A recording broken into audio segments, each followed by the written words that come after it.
Chapter 16. Be sneaky, cheat, and steal.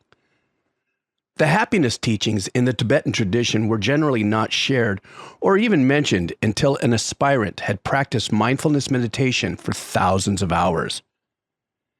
It was kind of a prerequisite to put in a lot of time calming, taming, and training your mind. Presence, the feeling of oneness with ourselves and the world, takes time getting used to. We're more accustomed to covering our anxiety with go, go, and do. One translation of the Tibetan word for meditation is becoming familiar with. We put in the hours to become familiar with peace, with relaxation, like the familiarity of a dear friend. So much about happiness comes from recognizing our own unhappiness and becoming aware of the trance state we spend much time in. We might go for days at trance speed without noticing how profound each moment is. Profound presence, our own nature, may be too close to our own nose or too raw of a place to live from, so we don't have the feeling consciously or directly. We might instead feel a yearning for a connection, a heartfelt connection to everything. The preconception of the happiness state might be that there is an ecstatic feeling of euphoria, which will be a new permanent you. It's much more subtle. Rather than experiencing all this as a kind of fireworks show, we might feel the lack of being happy, being present, the way we might miss an absent lover. We might feel the tension or stress in our body and miss the ability to relax, to feel peace. By contrast, you feel how constricting and numbing self-absorption is. There can be a thought of urgency of not wanting to say on our deathbed, "What was that ride all about?" The Persian poet Hafiz said, "I'm like a heroin addict in my longing for a sublime state." Not just in the beginning of entering the practice, but also in the middle of even after years of effort, days might go by without touching into sacredness. Waking up is hard to do.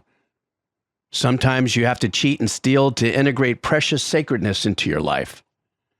By cheat, I mean you use everyday activities to integrate precious presence and sacredness into your life. One interrupts the momentum of the numb and dumb of discursive monkey mind. It can be as simple as setting your phone on vibrate to be joyfully present. Or commit to doing one daily activity ritualistically, like drinking a cup of tea, with full mindfulness, as though you were participating in a Japanese tea ceremony. The car is a great place to cheat and be mindful because we often drive on autopilot. We can use the time at the wheel to be present instead of checking out. It not only increases our happiness, it increases safety for everyone on the road. Drop into your heart and look at your world as you drive along. Be willing to feel the joy of presence rather than mulling over problems. Then tell yourself, "My friend, I enjoy being present. It makes me happy." Here's another morning ritual cheat that can transform how you experience kindness and simple presence. Be real present while you brush your teeth. Generally, we brush our teeth and we're not there. It's a get this done exercise. We're more like scraping a burned skillet with a Brillo pad, using a toothbrush as an instrument of aggression against our own teeth and our mouth. I've caught myself grinding at my teeth as though my teeth weren't even attached to me.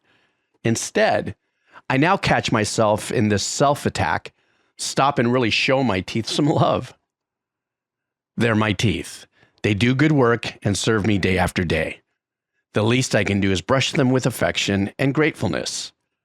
For some, a simple act like this is all we need to do to change how we approach our body in general, and it sets up our day for a little more kindness and self-love. Whether it's Crest or Tom's of Maine, start your day with this love affair with your mouth. You'll be happier and you'll have better breath. I was taught another cheat while tending to a renowned teacher who needed help bathing because of an injury he had sustained. He handed me the soap and a washcloth, and I proceeded to scrub his body as if it were a dirty truck. At some point, he reached for the washcloth, took it from me, and watched an area of his arm that he could reach. It was as though he was making love to his body. His strokes were gentle and appreciative. It was one of those aha moments that taught me about subtle self-aggression, the mindlessness with which I was approaching my body. These cheats, bringing mindful awareness into our everyday acts, stimulate the taste buds of connoisseurship. We're re-educating ourselves about happiness, about joy. Sooner or later, depending in part on our willingness to bring awake discipline into our lives, our brain will hit a tipping point, and numbing ourselves into a trance is no longer our default. We start noticing how we live our lives and ask ourselves, for example, do I like just putting on the AM radio full of stupid commercials, anxieties, and thoughts? Or do I prefer to see this world I get to live in to smell the roses? I live in Hawaii, and that's cheating from the get-go, but I know this can be done anywhere. Many people who attend a meditation class I teach on the windward coast of Oahu have to drive from town or over an extraordinarily beautiful highway through the rainforest mountains. I ask if they noticed the beauty on their way over.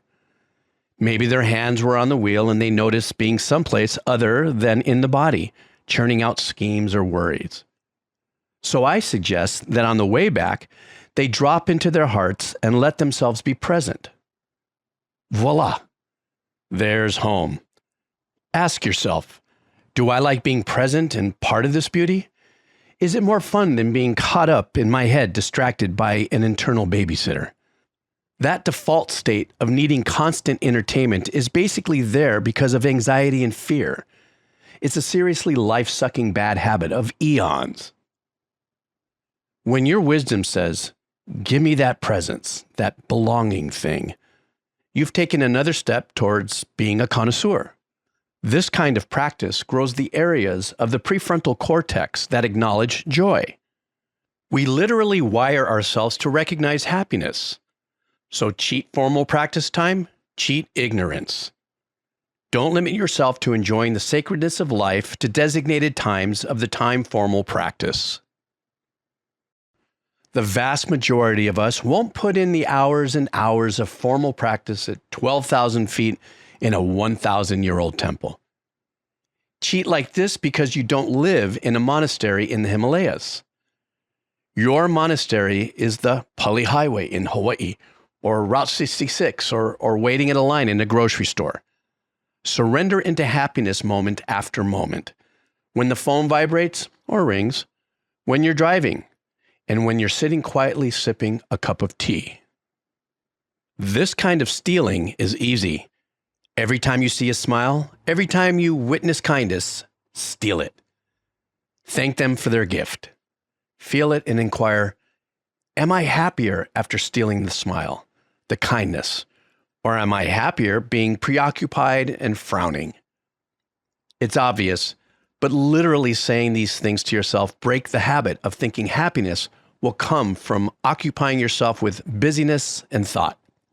Cheat, steal, and be as sneaky as you can. Be creative.